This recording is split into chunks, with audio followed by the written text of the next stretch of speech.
right, good morning once again. So the last, believe it or not, 10 weeks, yes, I know, we've been talking about 23. Now, if you're new to Copper Hills, this is your first time, you're kind of tuning in. What is that all about? Well, we've taken these weeks to think through Psalm 23, which is this world-famous poem that an unlikely person writes. He starts his life off as a son of a sheep farmer and cuts his teeth on that. That's his experience. And then along the way, he goes to visit his brothers on the front line of a military conflict his country's having with another country. And there, it's kind of a standoff between this giant and Israel. And he steps right in and goes, I got this. And he's got it. He does. He takes care of it. And that ushers him into being in the king's cabinet, in the king's courtyard. And that leads him to ultimately become the king of the nation. His name is David. And toward the end of his life, speculation is someplace in his mid-late 60s, he sits down, reflects on his life, and thinks about the role that God has played in his life. But he does it in a unique way. It's like he has a flashback to when he's a shepherd of sheep. And a light goes on or whatever it is, and he goes, I think the way that I tended and cared for and looked after my sheep is the way that God's taken care of me in my life. Now, we said from the beginning, this is not like a romantic, schmaltzy kind of poem. It's not meant to actually be a cross-stitch or a picture on your wall. It's meant to be a life that you live and I live. And I'll just bet that if David was talking to us, he would say, I didn't write it for you to memorize. It's good that you do that. I actually meant for you to write your own Psalm 23, that your life, as you look back on it, would reflect the things of God. You might do it in your own context. You're not sheep farmers, but you're meant to live this life, and it's a good life with a good shepherd. And so David writes this for us, and I think he would also say if you want to start it right, you have to start it with these 5 words. And if you get these 5 words wrong, you get the rest of it wrong. And this is how he starts. He says, the Lord is my shepherd. And if the Lord isn't your shepherd, the rest is never fully activated, or it becomes a cheap imitation of the real thing. But it's like David says, because the Lord is my shepherd, I discovered I could live a life without want, without constantly wanting things. Because the Lord is my shepherd, I was willing to let him make me lie down in green pastures because the Lord is my shepherd.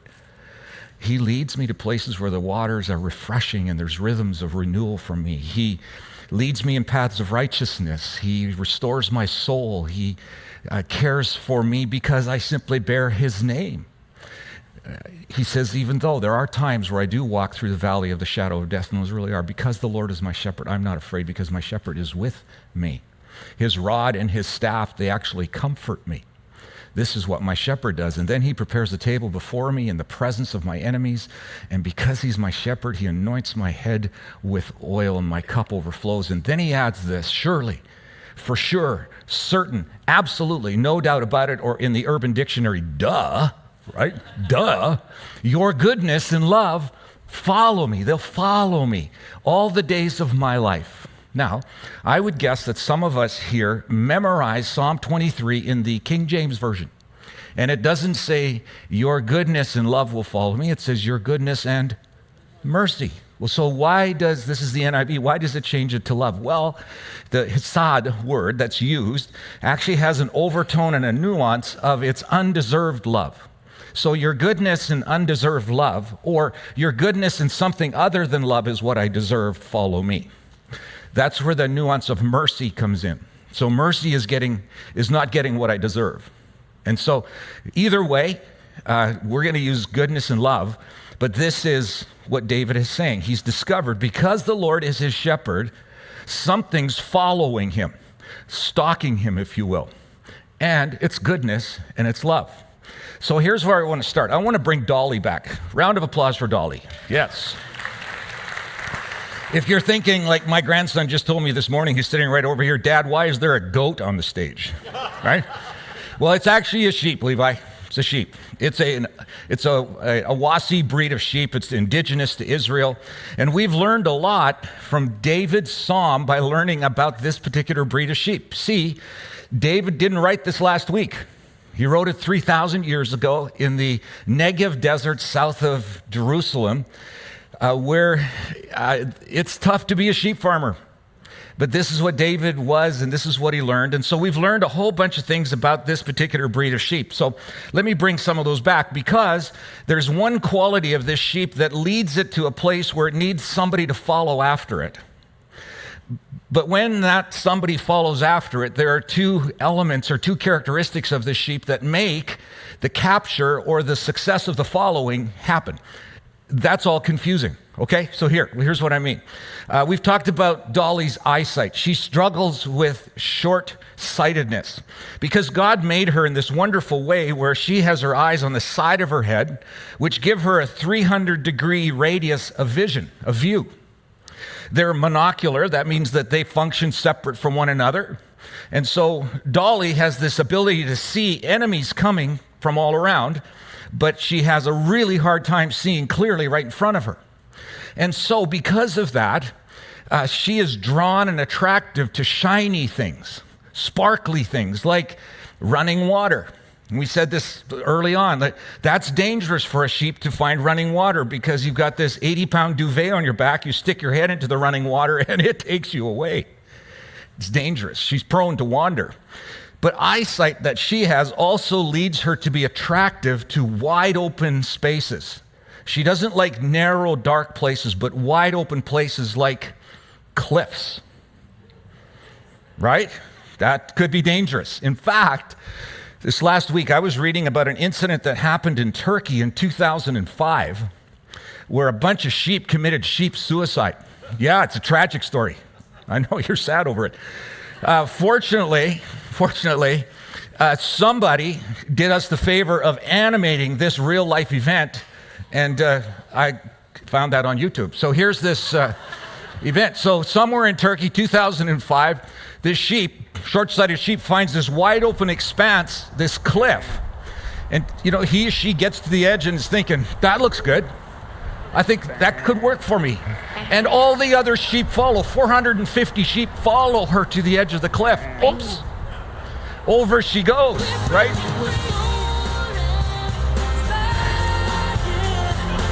Yeah. There you go. Oh, and then they're all after, right? That's a tragic thing. That's sheep suicide. And then there's one left at the end. What's she gonna do? Bang. Yep, there it is. Over she goes, right? What a tragedy that is. Sheep follow. It made sense for them to do this, right? So they need somebody to follow or something to follow them that says, don't do that.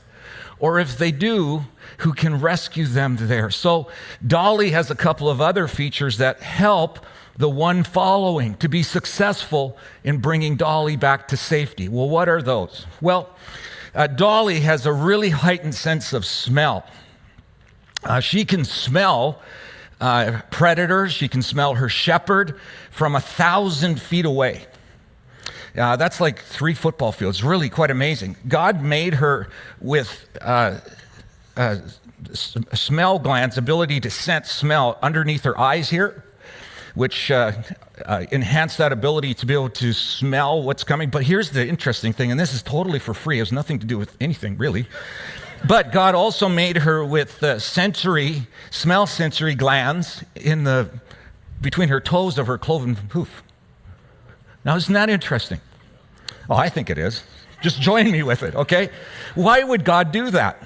Well, those scientists who study sheep think it's this, that with the ability to smell with her feet, she can tell a path that she's been on previously, and if it was a safe and a good path, she feels safe. If she senses from previous experience the smell of that path is not safe, she'll tend not to go that way. Isn't that brilliant? That's really amazing, right? So she's got this heightened sense of smell that she can tell who her shepherd is. Now that would be important. If a shepherd is looking for the sheep and she can smell that shepherd 1,000 feet away and she recognizes that as somebody safe, that's important. The second thing, she can hear really, really well. She's been given ears that turn 180 degrees. Sorry, I hope that doesn't hurt.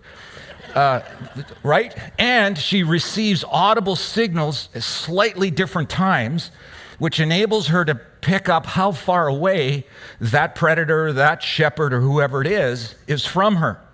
Now, she can hear about 2.5 miles away.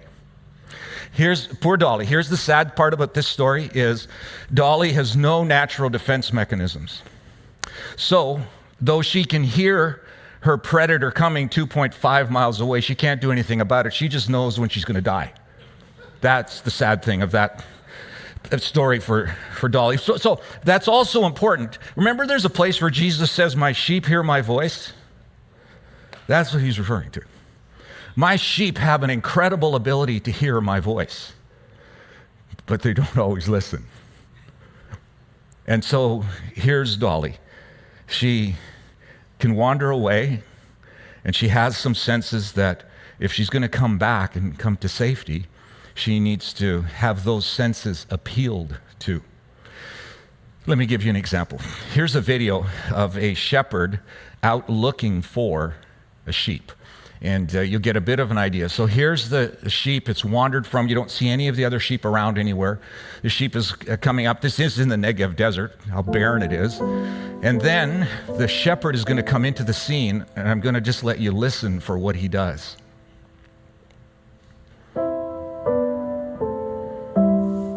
And watch the response of the sheep when he does it. See, just stopped.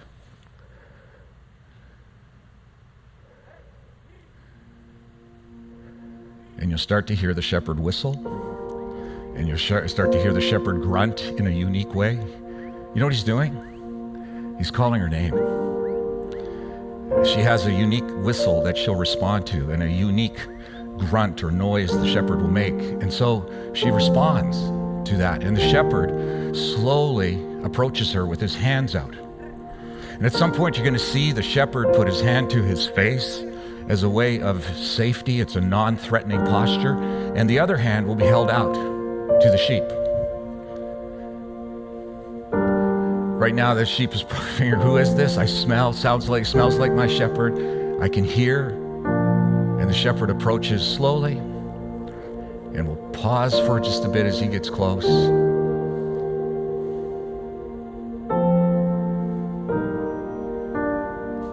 And you see how he holds out his hand to the nose?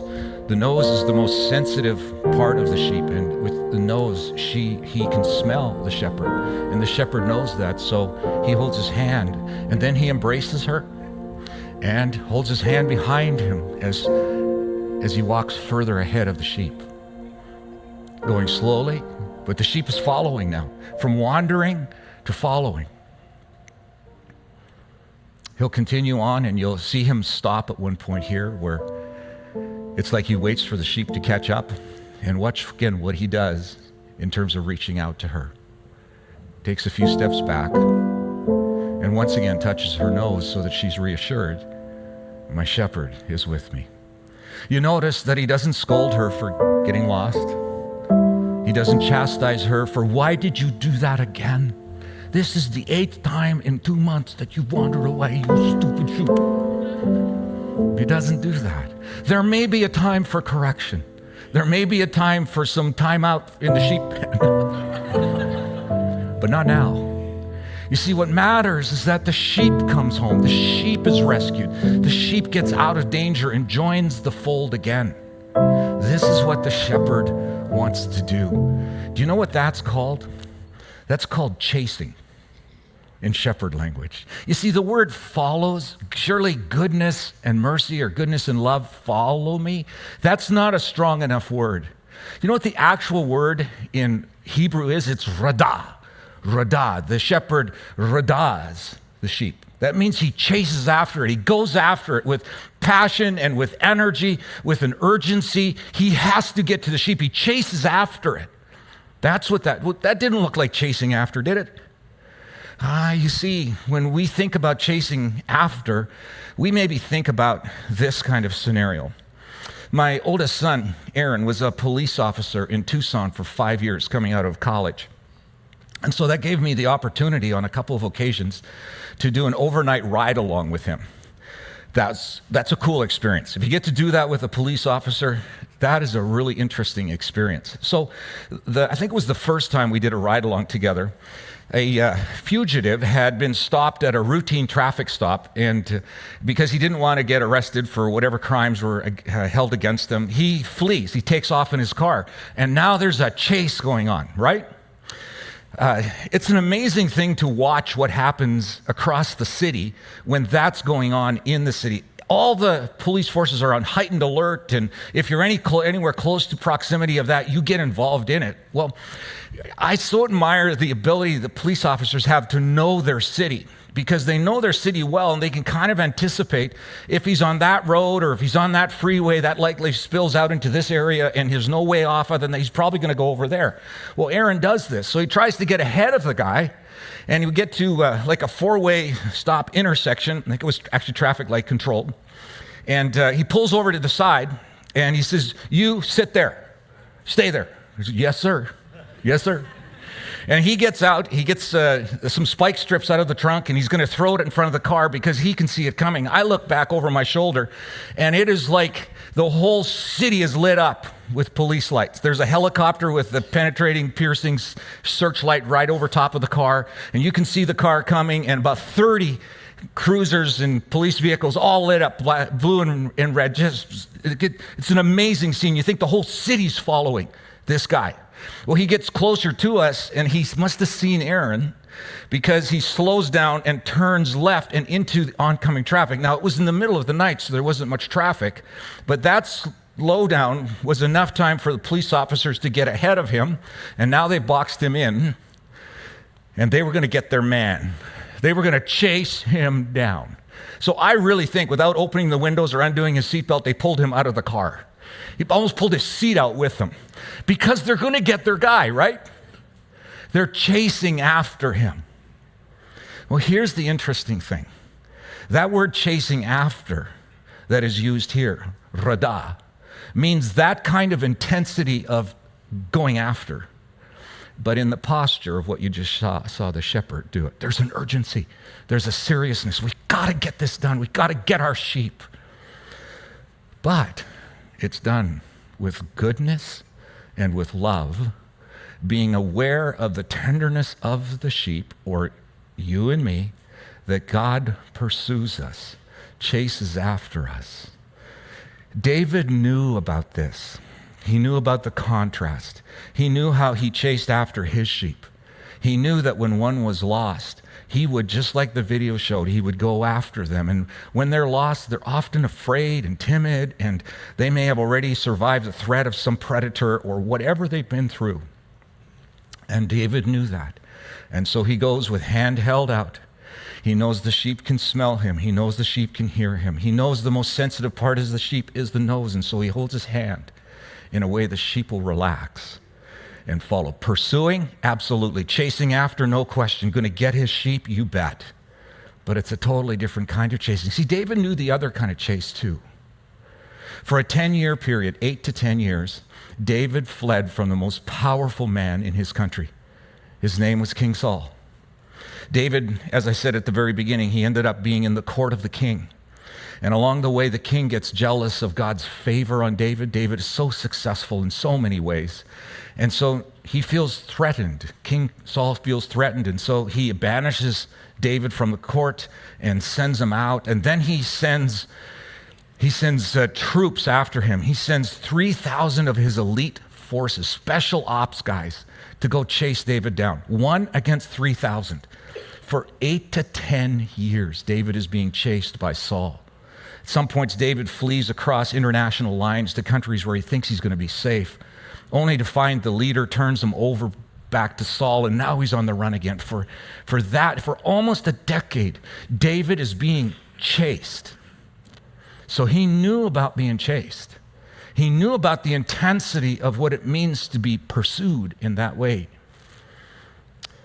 But then it's like he says, when I was a shepherd, I chased with kind of that same urgency, but I did it with goodness, and I did it with love, and I did it with mercy. So when you think about the potential of God chasing you, how do you see him chasing you, coming after you? Does he come after you as a shepherd, gentle and patient, aware of your fear, aware of your wandering, aware of what has caused it, aware of what you have done? And his longing is to restore and renew and rebuild and to put you on a new foundation. Or does he chase you like Saul chased David? And when he finds you, he's going to get you.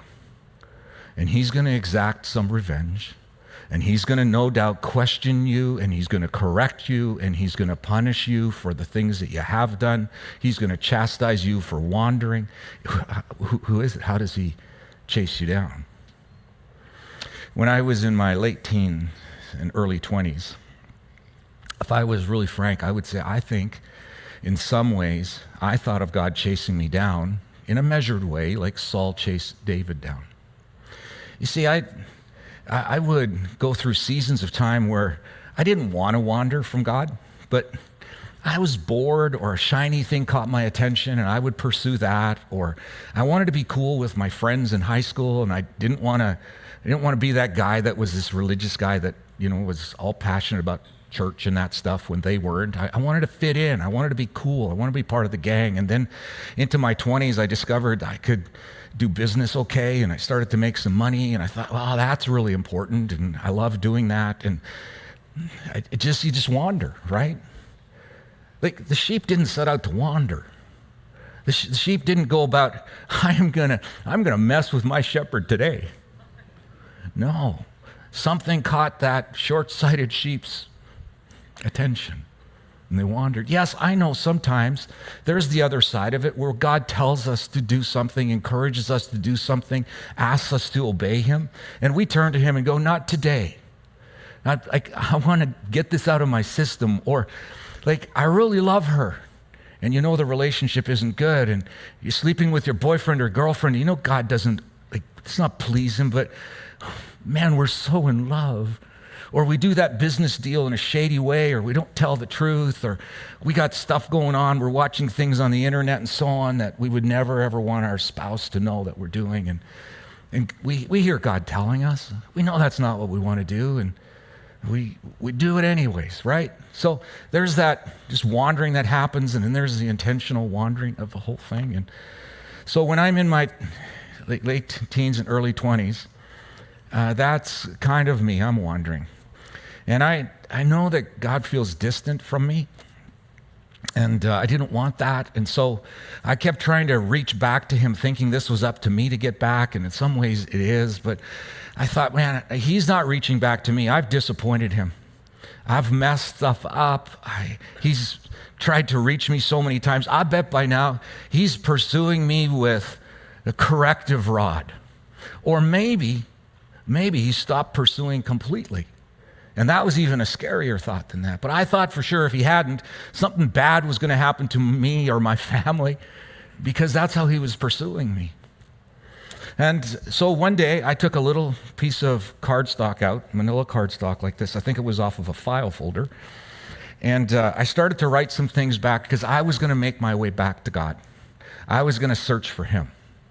And I wrote this on here. With God's help and affirmation, I will recognize that I am made by God in a very special way, and he cares for me. Because I didn't actually live it, but I wanted it to be real, right? And then I wrote a reference in here, Psalm 139. And I remember carrying this card with me. This is now 40-some years old, for years, maybe better part of a decade. I carried it in my wallet, and I would pull it out every once in a while, and I would read this from Psalm 139. As far as the east is from the west, so far God has removed your sins. You can never get away from his presence. As high as the mountains are, if you go there, he's there. If you go to the deepest places of the ocean or seas, there he is. You can never get away from him. He's with you all the time. And I would read that, and it was my attempt to get back to him, never realizing that he was hot after me, that he was pursuing me, that he was chasing after me, because I was going to get it right. I was going to find him. And there's some measure to that. But what David discovers in his life, I know what it is to be pursued by Saul. I know what it is like to pursue sheep. to chase after them. And while Saul chased after me with all the wrong motives and all the wrong intentions, I chased after my sheep with love and goodness and with mercy for them. And yes, there are times of correction in that. There are. But it's always done with love and goodness. And this is how God chases after us, with goodness and mercy and love. Do you know why? Because he is goodness and love. He doesn't just have goodness and love and he puts it on. No, he is. He's good and he is love. Jesus comes into this world and he teaches something very much like that and then lives it, of course. There's a time in the story of one of the eyewitnesses of his life, Luke, that writes in Luke 15 about this occasion where Jesus is sitting around with a bunch of religious people, and the most irreligious people you could think of, the most wandering kinds of people you could ever think of. And so the religious leaders want an answer from him why he hangs out with them.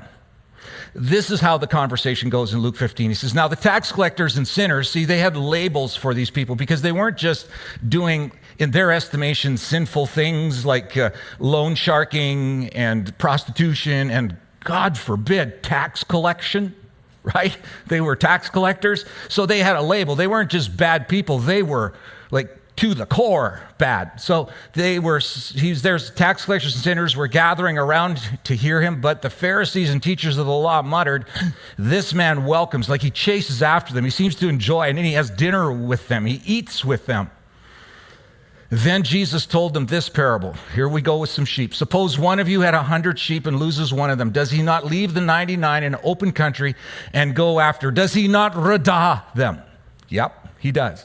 He radahs the lost sheep, and when he finds it, he joyfully puts it on his shoulders and goes home, and then he calls his friends and neighbors together. Of course he does.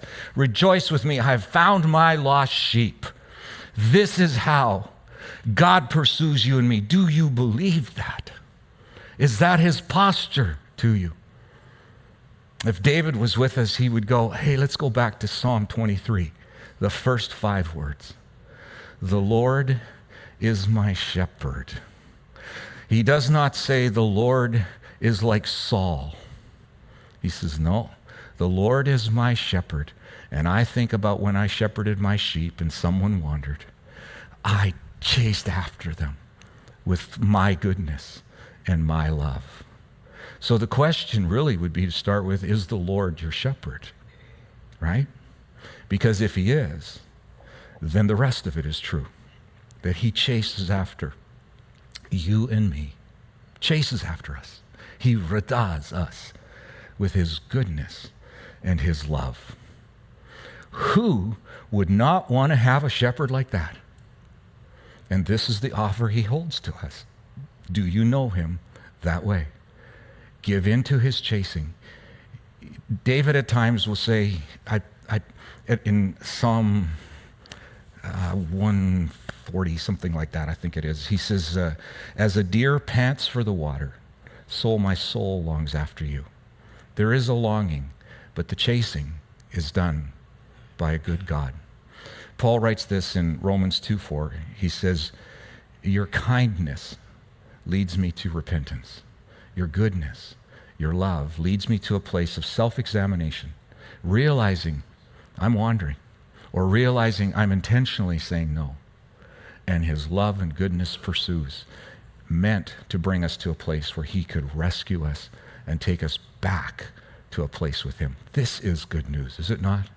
It really is. Jesus, for the goodness of who you are, to think that you didn't think it was too much to come into our world.